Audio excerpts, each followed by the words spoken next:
I have 4 boards up here. We don't have that much time today because I love to talk, by the way. I talk all day. So on one side, you have the inner world, which represents all the things that happen up here between your ears before you ever go out into the world and take action. It's your mindset for success. And on the other side, you have what's called the outer world, which are the real world strategies that you employ, that you utilize to actually get what you want. You set yourself up here and execute here. One without the other, it is really hard to achieve at any reasonable level. The good news is that there are really quantifiable and easy to learn, I call them pillars or distinctions for each of these worlds.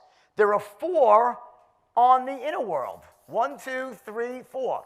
I'm going to go through them very quickly here just to give you highlights on this stuff. The first one I mentioned is called state management. The ability to manage your emotional state, your physiological emotional state, to show up in the moment feeling positive, certain, confident, clear. Certainty, confidence, clarity, courage.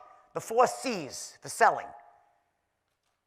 Disempowered states, uncertainty, overwhelm, fear. If you could be the greatest salesperson in the world, but if you knock on someone's door or you pick up that phone and you are in that moment a state of uncertainty and overwhelm, good luck trying to close the fucking sale. In that moment, you might be the greatest salesperson, but in that moment, you're blocked from accessing the skills and the greatness that you possess. State management's almost like a spigot. When it's open, when you're in an empowered state or states, it opens up the spigot for all the greatness in you to flow out. And when you're in disempowered states, the spigot is closed and you're still great, but it's locked inside you. It can't express itself in the real world. Now, when it comes to selling, in particular, it gets even more complex because at the highest level, what sales really is the transference of emotion. And the primary emotion that you transfer is the emotion of certainty. Certainty that the product that you're offering, the solution, makes sense. It's got the best value proposition, the best cost-benefit ratio. It's going to fill their needs, resolve their pain, eliminate their worries. Very important in insurance. So you have that component, the actual product itself. There's certainty they can trust you, that you're there with their best interest at heart, not just a sleazy salesperson trying to ram any policy down their throat to make a buck. Because let's face it, if they think you got the greatest policy in the world, but they don't trust you, will they buy from you? No way. If they really love it, they'll go find the same policy and buy from somewhere else. And thirdly, the company that stands behind the product has actually to be there for the long term as well. You're transferring certainty. I invented the straight line system as a way for teaching people who are not particularly blessed with the ability to transfer certainty. Like, I have a natural ability, who's a natural born closer? I'm sure there's some here. There's a bunch, right? Natural born closers intuitively, for whatever reason, their brain is wired in such a way, they intuitively know what to say, how to say it, when to say it, to essentially transfer certainty to another human being.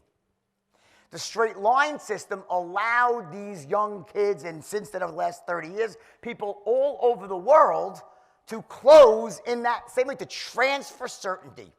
The straight line system allows you to transfer certainty, but what it doesn't do, it doesn't create certainty. It transfers it.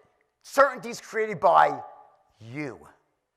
By showing up in a state of absolute certainty, and the straight line allows you to transfer that certainty without breaking fundamental rules of selling and human communication. Like, I can't transfer certainty and make them hate me at the same time. I can't transfer certainty and bore them to death or make them think I'm an idiot or I'm a loser, or I can't transfer certainty in such a long-winded way where they're just like, no, there's rules. I can't break rapport. There's all these rules of communication. The straight line allows you to transfer certainty. The best metaphor I've ever come up with, it's the way a home heating system works. You have a nice big house. In the basement, you have a furnace. Then you have all the ductwork, the HVAC system, right? The HVAC system allows the furnace to transfer the heat it creates to all the different rooms without it dissipating the energy. Each room gets heated in a very efficient, elegant way without all the heat escaping into the atmosphere. You could have the greatest ductwork, the greatest HVAC system in the world, beautiful, pristine. But if the furnace is broken, guess what? The house ain't going to be heating up. You are the furnace. The straight line system is the ductwork. The person you're trying to close represents all the different rooms of the house. You have to show up in a state of absolute certainty that your product is the best, that you are the best. When I say the best, I mean the most ethical, the most knowledgeable, the best for them, a resource for them. Your company is the best, and you use the straight line to transfer the certainty. Two sides to the equation.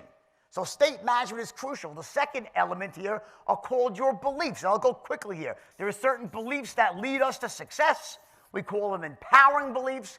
And there's other beliefs that are very disempowering. We call them limiting beliefs. Limiting beliefs are, I think it's difficult to make money. Selling is evil. Okay, I'm too old. I'm too young. I'm not meant for greatness. All these beliefs. I don't have time to go into the whole belief thing. As hopefully you guys have done some work in self-development. I didn't invent this stuff, right? It's out there. But you have to root out limiting beliefs and replace them with empowering beliefs. And there's ways to do that, because here's the deal. We're all held down by our lowest level limiting belief. It's almost like, imagine a beautiful Ferrari race car, right?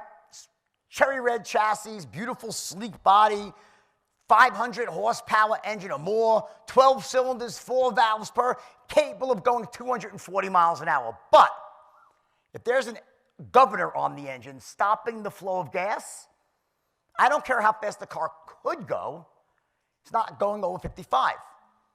That's what a limiting belief does. It sits on your life and stops you from charging forward when you should and causes you to pull back when you should. And we all have them. If you don't think you have one, then guess what? You just found your first limiting belief. We all have some. You got to root them out, right? Moving forward quickly, because we don't have much time here, right? Number 3, something I call vision focus. To have what I call a fully integrated vision for your future. Meaning, where do I see myself in 5 years from now, and why does it matter to me? Your why. Why do I want to get what I want to get? It's not just money. Your why can't be money. I'll save it for the end. The last thing I'll circle back. I want to move forward and circle back and close with your why. And then what we have are these goals that we set that connect us to our vision. There's daily goals, weekly goals, monthly goals, annual goals. But our vision is long-term. It endures, and it evolves and grows. It's a living, breathing organism. People say, I'm goal-oriented. I'd rather say, Craig, I'm glad you said goals. I'd rather be vision-oriented. Because your vision is where your emotion lies. It's where you're connected to. You can't get overly emotional about your goals. Because when I set goals, just so you know, I seldom hit my goals. You know why? I set really lofty goals. The problem with most people in life, and why they don't really ever achieve greatness, is not because they set their goals too high and miss them. It's because they set their goals too low and hit them. I'm dead serious, guys. They set their goals too low and they hit them because the enemy of great is good. Because when you're doing okay, you're good, there's no pain, there's no impetus to change. The enemy of great is good. I say to people, I want you to raise your hand as high as you possibly can. Do it now. Raise your as high as you possibly can. And there's a little bit more. What the fuck is that about? Like I said it the first time, as high as you can. And then I'm like, oh, you really mean it this time. And it's a little bit above. So like when I say stretch, I'm not saying your goal, I want to be I'm going to personally outdo Warren Buffett's entire company next year. That's my goal. That's nonsense. Right? That's not achievable. That's not a stretch. That's fiction. It's fantasy. And your brain will call bullshit. Has no power. I want you to set a lofty goal that's achievable, but it's a stretch. And you'll fall just short of it. And that's okay. Because you're not emotionally attached to the outcome. Your goal is meant to serve as a guide for you to show you whether you're heading generally in the right direction or the wrong direction. There's signposts, and your goals connect up to this vision for your future. And the second part's called focus, vision, focus, and then training yourself how to focus on where you want to go in life versus all the shit that you're afraid of. Because what most people do is they end up focusing where they are not wanting to go, where they're afraid. They focus on their fears and their problems. They're crashing right into it's almost like living in the problem is the typical saying, versus focusing forward on the solution. I have great stories I can tell you. We got to move forward here. It's an important point. I'll circle back to vision at the end. And the last one here, the last pillar of this inner game is called standards. And it's the I know my handwriting's terrible. The standard actually is the word standard. And the standard is what that level, it's your set point. It's what you hold yourself to, what you must achieve, and what you will not settle for less than. We have set points for everything in life. We have set points for our weight. We have set points for our physical body. We have set points for our relationship with God. We have set points for our relationship with other human beings. We have set points for money. We have set points for giving and significance. We have set points for everything. That's that level where you feel like you burn, that where you belong. When you are below that, you have angst. You feel uncomfortable. You work really hard. When you hit it, what do? You're like, it's like a thermostat. That house with the furnace and the ductwork, it also has a thermostat that says, here's where we belong.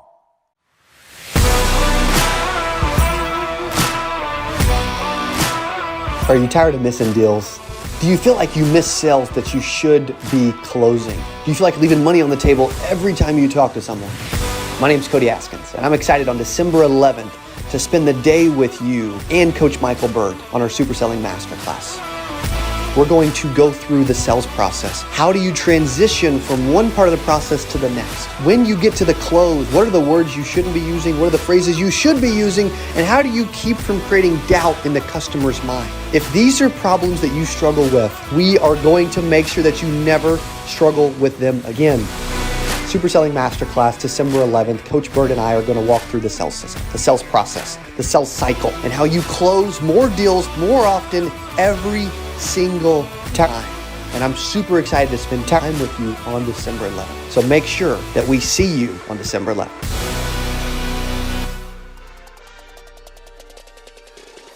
Hey, if you enjoyed this, I got another one you're going to love. It's right there. Click on it. See you in there. So you brand first, then you market, then you distribute. And I didn't really understand this. I just thought if I became a great coach, people would just come running, right? What if I told you it doesn't matter how good you are if nobody knows it? How many of you think you're the best kept secret?